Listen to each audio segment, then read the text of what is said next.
All right, Micah Parsons. We're gonna get to football really quick for this last topic, and this will be quick.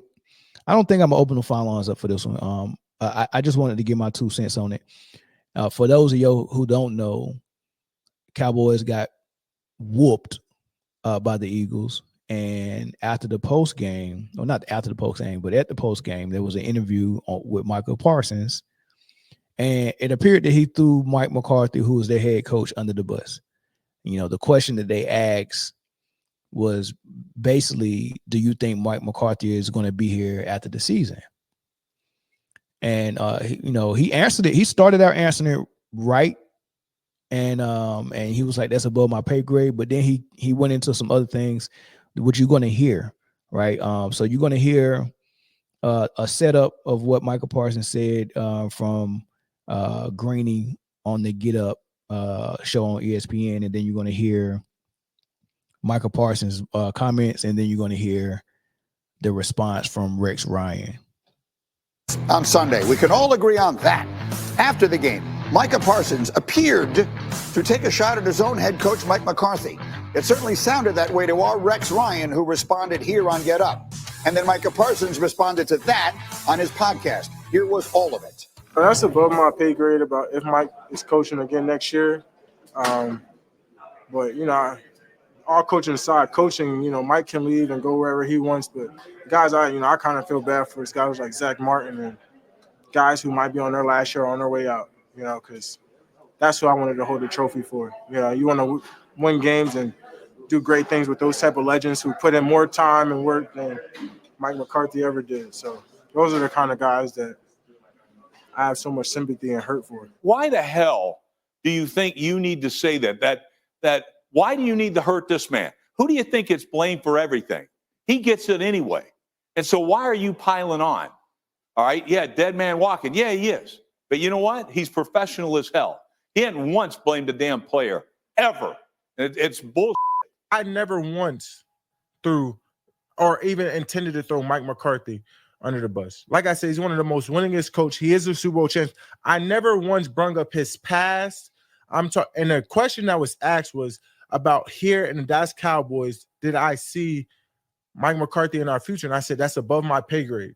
So never once did I ever intended or wanted to reflect on Mike McCarthy's career, because I always knew it was a good one. I've always had a great relationship with Mike McCarthy, and I never even put that in question. And for a guy like Rex Ryan, I just know he wanted to coach the Cowboys.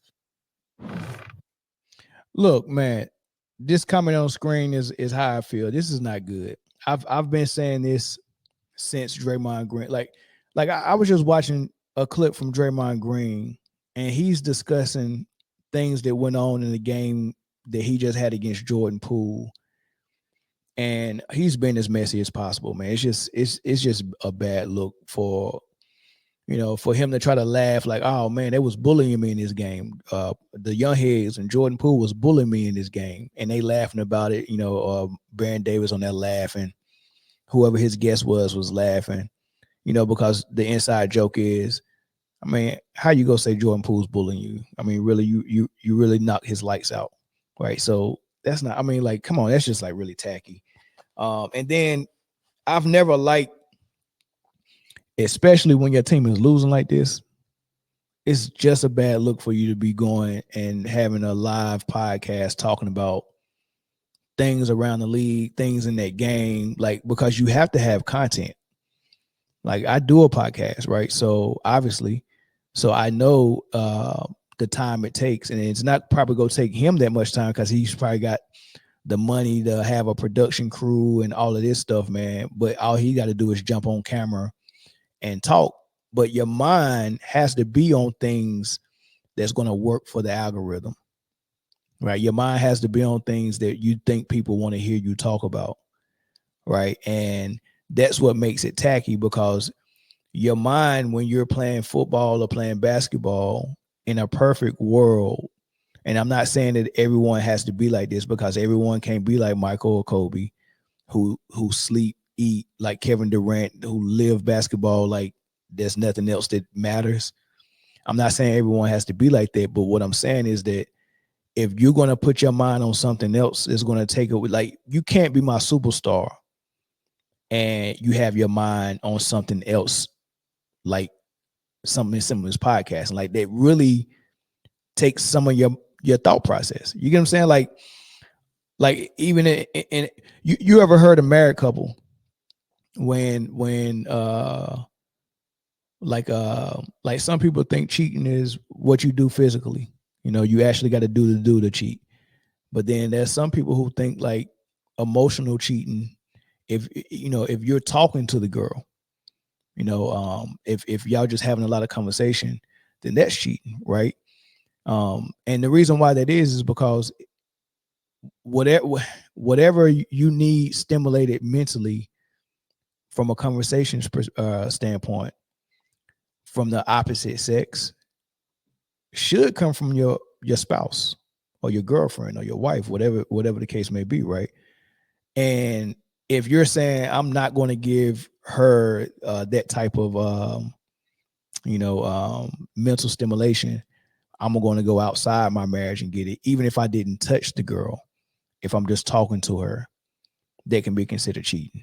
That's how it is for athletes. Like for people, especially the linebacker position or the quarterback position, that have to be so on point with film work, right?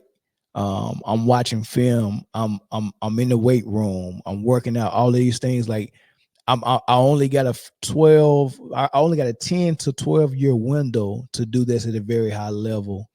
And I'm going to exhaust all my time to it, especially during the season. In the off season, that's different.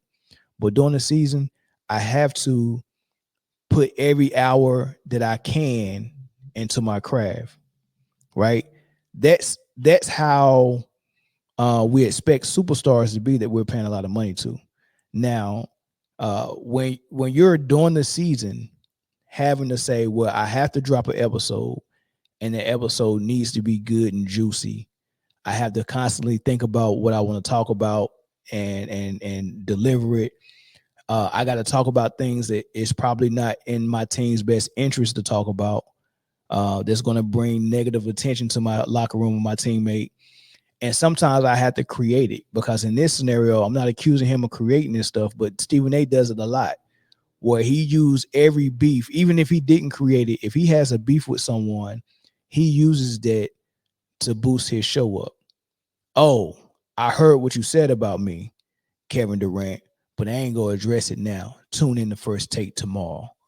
And now everybody's, oh, shoot, what he go say on First Take? Now he's not even doing that. He's teasing it on First Take. I'm not going to give you everything I want to say to you on First Take, but tune into my podcast tonight. I'm going to address that, Kevin Durant. You get what I'm saying? Like you almost have to either create your beef to get clicks, or everything that you can't leave no stone unturned. Every situation that pops off, you be like, okay, I got to use that. And he didn't even care about his locker room. I got to use that.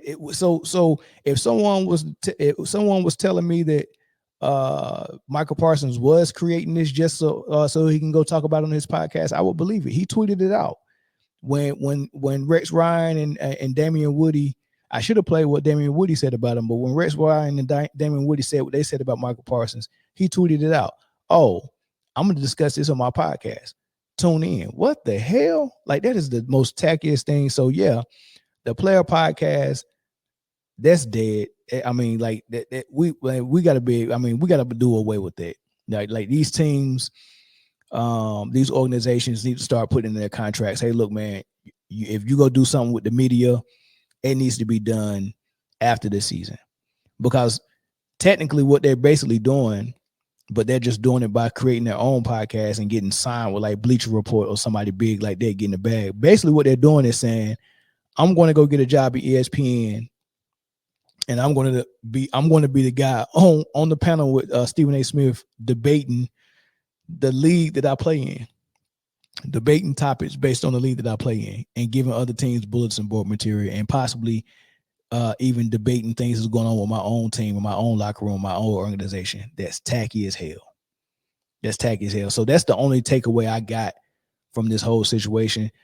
Nothing to do with what he said. I ain't even go dissect it. I'm not even going to dissect it. It's just stupid. Like, and, so they really got to get a grip on that. But yeah, we've been here for 2 hours and 4 minutes. We had 315 likes, man. That's almost at the goal. 350 was the goal, but y'all can still help me get to 350 right now by hitting the like button right now.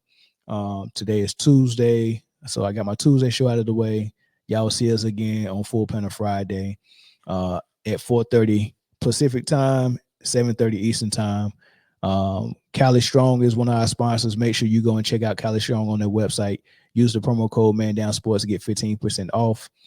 Also, when you play underdog and you want to play your pick'ems, use the Man Down Sports promo code for that as well, and your first deposit to get matched up to $1,000. And other than that, support the channel, hit the like button, support the channel by utilizing our sponsors, and the share button as well. That's big as well. Other than that, I catch y'all on the next episode. Peace.